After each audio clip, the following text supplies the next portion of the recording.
This is Resonance 104.4 FM, flipping marvellous, as you know. I'm Nick Hennegan, and welcome to another slice of Literary London, where we talk about things, well, kind of literary and London-y. It's all in the title, isn't it? And yet again, not only are we coming at you in stereo, we're also recording the visuals live.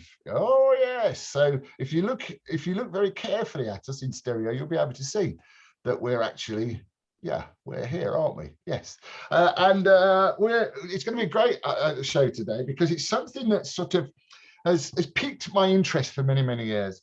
It's a thing called fun palaces. Let's have fun. Yes, Fun Palaces. And I'm joined by Kirsty Lothian, who's the co-director of Fun Palaces. Or it is Fun Palaces, isn't it, I suppose? Yeah. It is. So thank you for coming in, or, coming on, as it were, as in this age of socially distanced interviews. Just talk a little bit about what the Fun Palaces are and what you're doing now, because you want people to get involved. And the original idea was created by sort of a hero of mine, really, Joan Littlewood, known at one point as the kind of Queen Mother of theatre, going back a few years. But just tell us what the new Fun Palaces are all about. Sure. So Fun Palaces, in its current incarnation, we're coming into our 8th year now, and they are an invitation for anyone who wants to make a fun palace in their community, to take control and lead their culture that they want to see around them. So each Fun Palace is completely unique. It's created for the community that creates it. We have no, occasionally people say to us things like, oh, why don't all the Fun Palaces do this? All the Fun Palaces couldn't possibly do any one thing. They are all so unique, so special, so brilliant that they do their thing. Key things are they are free, they are participatory, and they are absolutely about people taking ownership of the brilliant cultural stuff that they do in their lives. One of the kind of quotes that come from Joan Littlewood, I guess, that sort of started us off, is believing in the genius in everyone. Sort of our rallying cries are everyone an artist, everyone a scientist, and culture belongs to us all. And that's what the invitation is, really, which I know it sounds sort of hard to put your finger on, and that's because it is hard to put your finger on, right? Everybody's cultural life is different, and it's going to be different. So things that happen at Fun Palaces, any number of things. They're kind of, very often they're based around skill sharing. That's the kind of really brilliant way to kind of focalize them. And they can be a moment for neighbours, co-workers to come together and share their sort of, what we sometimes talk about as secret skills. So I'm sure you have many, many skills that are on your CV, many things that you are well known for being brilliant at. But I bet there's a few things that you know how to do, that you love, that don't get quite the spotlight day to day. And that's just you, somebody who's got a kind of, I guess you have a piece of the cultural pie normally. For lots of people, they don't feel that the kind of their cultural lives are particularly recognised, right? We're quite good at saying that certain kinds of culture in certain kinds of building is proper culture with a nice rubber stamp on, and other things don't count. So Fun Palaces is a reaction to that as well. Yeah, no, it's a great idea. I know. No, absolutely. Because I started the Maverick Theatre Company. In fact, if you're watching on the Maverick Theatre, you may watch on the Maverick Theatre YouTube channel with our very expensive branding, as you can see. I've used their office for this. And Maverick Theatre was all about doing plays for people who didn't go to see plays, which was my background. Left school at 15, working class kid. It wasn't until a few years later that I realised the reason I never went to see plays, no one ever asked us. And Joan Littlewood, in a sense, she was born in London, wasn't she? And she was it the 1920s or 1914, I think she was born. And then she was sort of what would have been described in those days as a communist, I suppose. But she's probably best known for creating, was it Theatre Workshop, the company, theatre company she created. And of course, at the glorious Theatre Royal Stratford, which is still here, Stratford East in London. And I love some of the stories that came out about when they took over that theatre. They all kind of slept there, and because they were all very poor, people in the local community would bring bring food. And apparently every time they'd hear the bulldozers outside, because they were developing the area at the time, the whole company would go and stand outside the Theatre Royal, because in those days, and of course it couldn't possibly happen now, could it, that a building gets knocked down by accident. I am referring to a pub in London that we were talking about a little while ago. But so there's a kind of a, and apparently she was also quite a difficult person in some ways, theatrically, but also, and her idea of the Fun Palace was just that, wasn't it? That in the same way as what we did with Maverick Theatre, everyone's got a story to tell.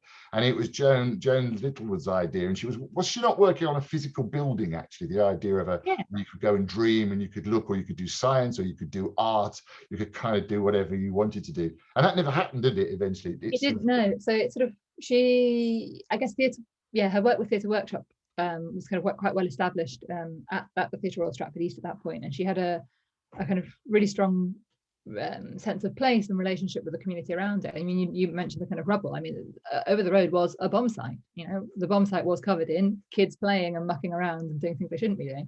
And you know, she was, one of the things that she was brilliant at was kind of, basically, she needed some kids in the show. She'd go out to the bomb site and find some.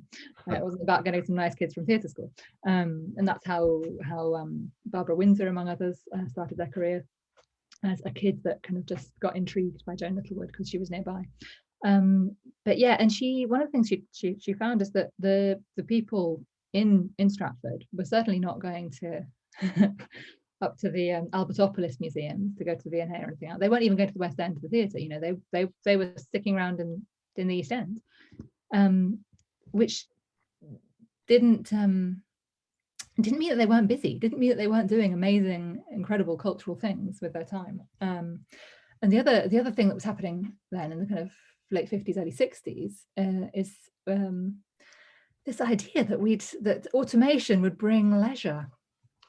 We know that hasn't quite unrolled in the way that we had hoped it was, but there was a moment where people think, well, actually, hang on, we can do the essential work we need to do to keep alive as a society with less hours. So what are we going to do with the rest of the time? Should we do some brilliant stuff? And so the Fun Palace, sort of her idea came around at that time through a kind of meeting as well with an architect, Cedric Price, and the two of them dreamed up this incredible building. And I mean, the same way that Joan Littlewood really kind of shook theatre to its core, she sort of reinvented theatre in many ways. Cedric Price was up for reinventing the theatre physical building, and if you look at the plans for the Fun Palace, you can see why it never got built. I mean, it's incredible. It was first of all, it was temporary. It was built around kind of structures that meant that everything else could move. The floors could move, the ceilings could move. You could have a big room, a small room, a room with the people on this side, a room with people all mixing together. You know, you could change it for whatever you wanted to do, and the idea was that it would change. At one point, the idea kind of escaped out of that and became something that could move to different places as well. And another thing that was quite central to it is that after 10 years, you'd be demolishing it. So it's really, really, really bold. And in fact, some of the ideas in that building, some of Cedric Price's drawings and stuff, ended up being a very big part of the inspiration of the Pompidou Centre. Yes. In a way, a tiny way, the Fun Palace is there. Yeah. Very much a palace of culture, very much a kind of one of those things. And the Pompidou Centre, yes, it looks very palatial in some strange, surreal way. Exactly, with lots of art that you have to kind of know what you're doing to look at. Yes. Or certainly know what you're doing to walk in through the door, of course. I mean, Joan's idea as well, wasn't it, as apart from her rehearsal methods, was that the theatre should be informed by the local community. Yeah, absolutely. Which in those days, I think, was mainly Irish, I think, wasn't it? A lot of Irish immigrants. So people like Brendan Behan did a lot of work at Theatre Royal, and of course, perhaps one of the most famous. I actually have a full disclosure. I did my master's degree at Birkbeck, University of London, and for part of the study period was at the Theatre Royal in Stratford East with Murray Melvin. He's a brilliant actor. You may have seen him in. Murray is fantastic. No, Murray has been such a friend to us. He's been so generous, because when this iteration of Fun Palaces started with our founder Stella Duffy, novelist, a literary figure, had a desire to kind of celebrate Joan Littlewood's centenary in 2014. Obviously, a lot of people wanted to put on Oh, What a Lovely War, which is a piece of theatre that addresses the First World War, and is also obviously having big centenary moments at that moment in time. She thought, we don't need another production of that. And she was interested in the idea of the Fun Palace and exploring that. And Murray was so kind to us, so welcoming and warm in sharing the kind of archive, telling us the conversations that he'd been part of. He has been an absolutely such a kind and inspirational figure. He's lovely, isn't he? Yeah, I mean, as I say, we met him as students, and he was our picture on our Facebook image for a while. So thank you, Marie. And I actually sat at Joan's desk and found a little business card which I so wish I'd borrowed, and it said from the desk of Joan Littlewood. So and that was what got me interested. And of course, personally, with the Maverick Theatre Company, working in Birmingham on estates, I say putting on plays for people that didn't go to the theatre. I wish I'd known about Joan a few years ago. Yeah, well, I mean, she had this idea of the figure of 8, of that ideas should be come into the building and out of the building, and into the building and out of the building. So you should be outside of the building doing the work.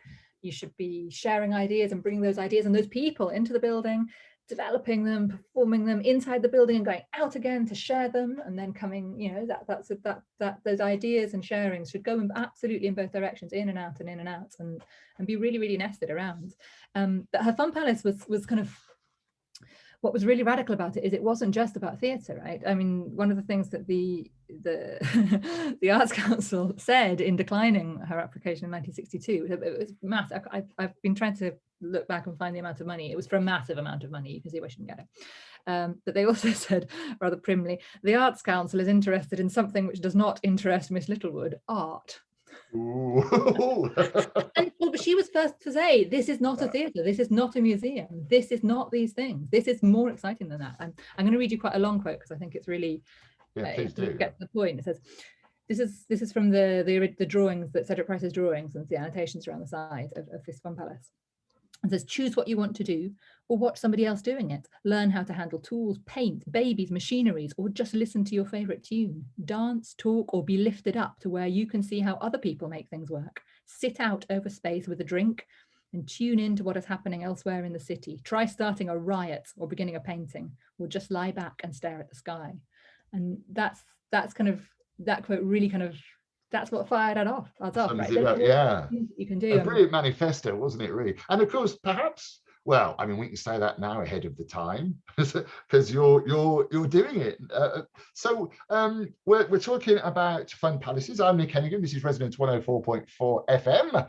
We're also on the Maverick Theatre YouTube page, don't you know? And if you look closely enough, you can see. If you're in stereo, yes, you can see. I'm waving at you now. I had a haircut for the first time this year as well. I'm talking to Kirsty Lothian, who doesn't need a haircut, and we're talking about Fun Palaces.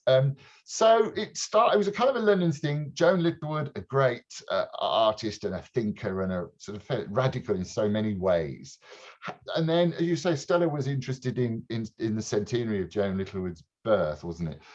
So what's the physical, so originally it was a building, now it's not. What's the germ that starts our Fun Palace? And when you say it's sort of for everyone, I kind of get that, we all get that, but someone's got to say, let's do it, haven't they? Yeah, absolutely. In a kind of sort of very basic and boring admin-y way, we really like it if someone who wants to do a Fun Palace decides to do it on the first weekend of October, because then it becomes kind of part of our movement and registers on our website and gets a little flag in the map so that we can kind of connect all these things together. And that registration for the 2021 Fun Palaces is opening up on Tuesday. Hurrah! Hooray! So get involved, and we'll give you details as well later on of how to get in touch. So what do you need to start a Fun Palace then? Who starts a Fun Palace? Anyone who wants. How does it work? Anyone who wants to at all, and it works in sort of all different directions. So some Fun Palaces are started by an organisation, and that could be an organisation that has a building that wants to open out its building and share that resource. I mean, in 2014, when we came back to the idea of the Fun Palace, it was very clear that we didn't need another building, right? There's a lot of buildings up and down this land. There are lots and lots of buildings that get, well, at the moment, more than ever, there are buildings, and how are we going to be using these buildings? I mean, this year, we're thinking that more than ever, and I think our high streets are going to change, and how we use shared public space is changing. You know, I think at Fun Palaces we would be having a big shout for finding out what people locally want to do with the space and getting involved in having a kind of cultural take on that. But a Fun Palace doesn't need to be, it's not a big commitment, right? You don't need to spend millions and millions of pounds in building your incredible building. You don't need to commit to having scarily the public decide what happens in your beautiful institution every day of the year. obviously that would be brilliant. That would be really exciting. Let's have that happen. But you don't need to do that in your first step. Your first step can just be an hour, an afternoon, one weekend, in which, if you're starting from a building point of view, try asking, put a sign in the window, say, you can use our space for free first weekend of October. Come in and talk to Jackie about it, or send us an email or whatever. And amazing conversations can start happening. You might find some people with some who've never walked through your door before, who suddenly see the building in a different way. You might start collaborating in a different way. You might start sharing ideas, and amazing things will grow. From the opposite direction, quite a lot of fun palaces are started by just an individual human being who gets excited. In fact, those individual human beings saying yes are what kind of gave us the clue that this fun palaces, this sort of not tied to a permanent building fun palaces had legs, because when Stella first sort of mooted the idea, first of all at a kind of conference, Cultivating the Scruntle, and then on Twitter, just quite a lot of people went, oh yeah, I can do that, I'll do that too. Because people, if you give people the chance, if you kind of get out of people's way, they quite often do step up and do extraordinary things. So quite taking away the gatekeepers a little bit. Yeah, exactly. Well, I mean, gosh, in the first year, to be honest, I think the biggest job that we did in the kind of HQ team was answering the phone to people, telling them how brilliant their ideas were. Fundamentally, we were standing near the gate going, yeah, come on through. It wasn't our gate. Yeah, we're running a thing called the People's Company. It might be the London's People Company, because there might be a pop-up shop coming up in Leicester Square, which we just found out about. This is for Maverick Theatre, not for Resonance FM, although there will be Resonance FM shows coming from there if we do get in there. And the People's Company is the basis of saying, we managed to find some funding for it, saying just come and have a go. If you want to be an actor, come and have a go. No auditions. If you want to be an actor, you're in. If you want to do lights, you want to do sound. And we did it in Birmingham a few years ago, and it was remarkable, the stories. And there was a solicitor who ended up representing one of the lads who ended up nicking a car, but the solicitor had fallen off stage as an actor, and the lad had fixed his leg up, and it was just a marvelous thing to do. So in terms of the fun palaces, how do we get involved, and what sort of things have been done in the past, so that we've got an idea? Well, what you described there, I mean, that could absolutely come under the banner of a fun palace. And one thing that people sometimes say to us is like, oh, but I'm doing that anyway. And it's like, brilliant, that's great. For us, it kind of focalizes around the weekend of action. That's not because it's not happening year round, and not because people aren't making it happen all year round. The weekend of action is, well, I guess I come round to an analogy again and again, which is, I don't know if you remember when Trump first got in, and there was women's marches all over the world protesting that, and there was a picture that was all around the front pages of a group of a handful of women, just 3-4 women with placards walking on a street in Alaska. Now 3 or 4 women with placards on a street in Alaska does not usually make the front page, right? It barely makes the front page in Alaska, let alone the other side of the world. But because it's part of that kind of bigger movement, that kind of connection, it does. And that kind of coming together on one weekend does amplifies all of our voices, right? It's sort of say that this too is culture, this too is this belongs to us, these buildings belong to us, these ideas belong to us, and our ideas are brilliant too.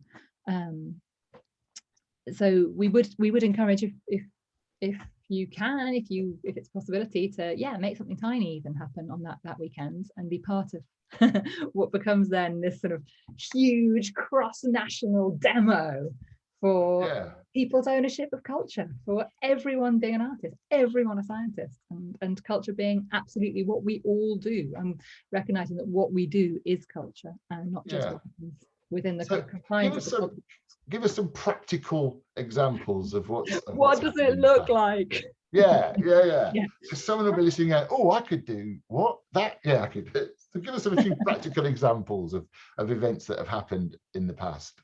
Right. Well, it's been from things.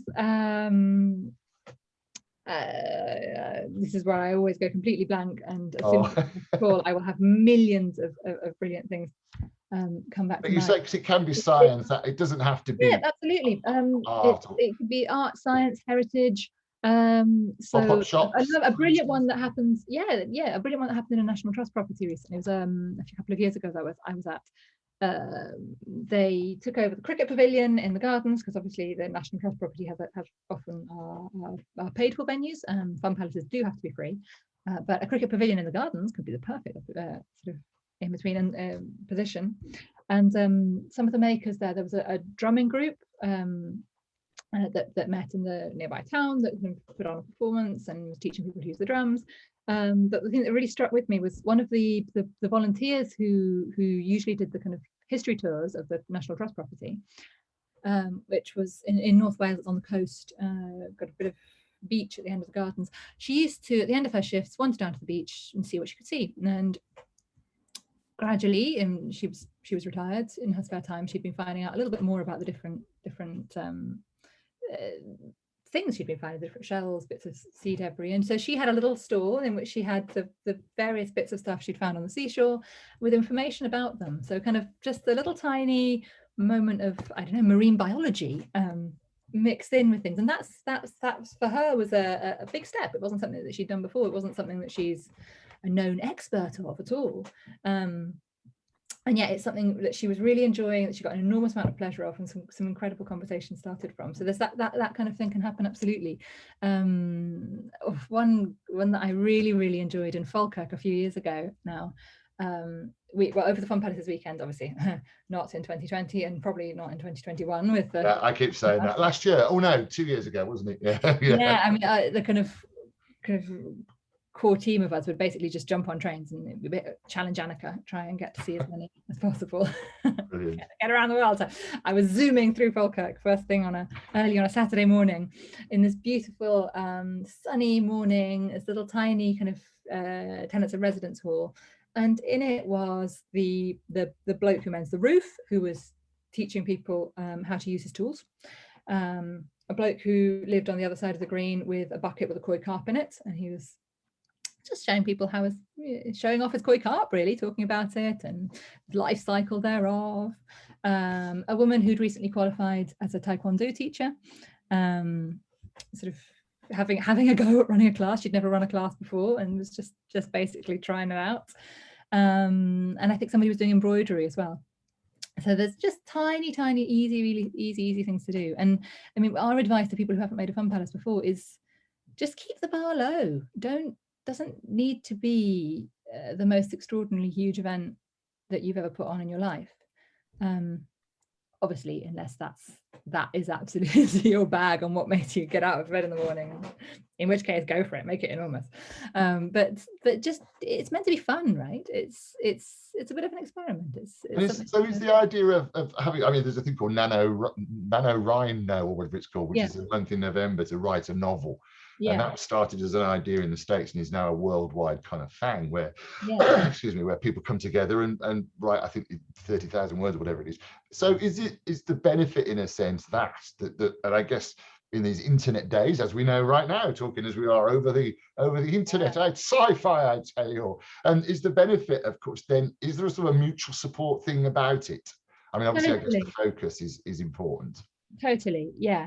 And that's, I mean, we're human beings, we're social animals. Connection is really important. And I guess one of the things that we've learned that comes with making a Fun Palace is connection, both like within the Fun Palace, a kind of group of people that come together to make it happen, and between them and the people who turn up on the weekend.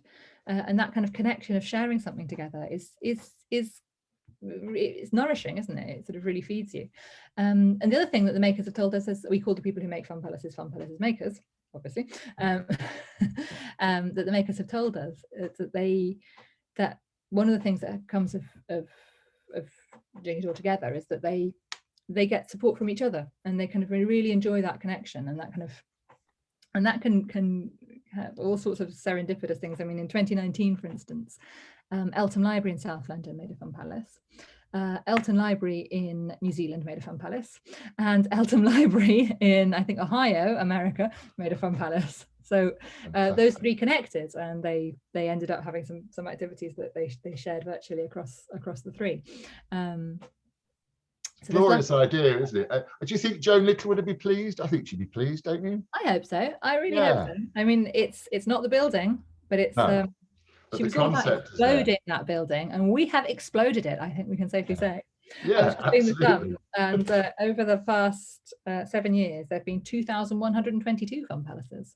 Wow, that's fantastic, isn't it? Yeah, that is and so if anyone would like to get in touch, how can they get in touch? And what do they need to do? It's a fairly simple process, I'm presuming. It really is. Our website is funpalaces.co.uk. And there's loads of toolkits and things on there, and how to get started and more information. There's also contact details, you know, if anybody wants to anyone wants to ring up and be told that their idea is brilliant, they can do that. Yeah, I'd like to. They're very good. Yes, well done. Get on with it. Yeah, so, yeah. Well, I am completely confident that whatever that idea is, it is brilliant. The only thing is, it has to be free. Yeah, that's the whole point, is that it's free for anyone to get involved. Yeah, oh, brilliant. Well, I mean, what a great idea. I mean, and from Tuesday, there will be a big fat button at the top of the page that says Make a Fun Palace. You can click that button and that will start you through the process. Very straightforward sign up process to get your little flag on the map. We would encourage people, get your flag on the map as early as possible, because two things will happen. One, we get really excited and can offer any support that you need. You'll get newsletters and things, and the personal touch if you want that. But also other people in your area might come to the map, have a look and see that little flag and think, oh look, someone down the road is making a fun palace, let me get in touch. And you might start finding connections that you haven't made before. Now, I keep saying, oh, in 2019, oh, pre-COVID, I just want to add that COVID or no COVID, Fun Palaces goes ahead. So Fun Palaces 2020 happened. It absolutely did. And oh, did it? Yeah. It did. There were 300 virtually, presumably. Not only, no. We had our kind of campaign, as it were, was 1,000 tiny fun palaces. In the end, we had 364 registered fun palaces, but a large number of them happened over several locations. So we actually had 1,250 different locations. So we had the 1,000. Yeah, that sounds brilliant. And so, what a brilliant. The kind of emphasis on that is the kind of, it can really be tiny. It can really be tiny. And we had fun palaces last year that were literally as small as a group of neighbours inviting each other onto their doorsteps one night, you know, socially distanced, everybody stands at their own gates to sing a song together, to play some music together. How lovely. That sounds fantastic. Oh, I should be on that website. Oh, look, well, we've run out of time again. It always happens. I need to go back to doing an hour. No, maybe not. Thank you so much to Kirsty Lothian, who is the co-director of Fun Palaces, and the address again is funpalaces.co.uk. That's right, funpalaces.co.uk. And we'll also, if you're watching this on the Maverick Theatre YouTube channel, I'll put all the links in the bit below the comments button. I don't know how this YouTube thing works. Apparently you subscribe. Oh yeah, oh, you can, you know. But that's brilliant. Thank you so much. The Fun Palaces are kicking off, well, wherever you want to be near you right now. So funpalaces.co.uk. Thanks again, Kirsty. And you have to come in October and we'll say we'll have to do an update or something. Yeah, well, and you know, bring in some makers as well, because other people. Yeah, really perfect. That'd be lovely. Yeah, we'll get some London makers. I'm Nick Hennegan. This is Residence 104.4 FM.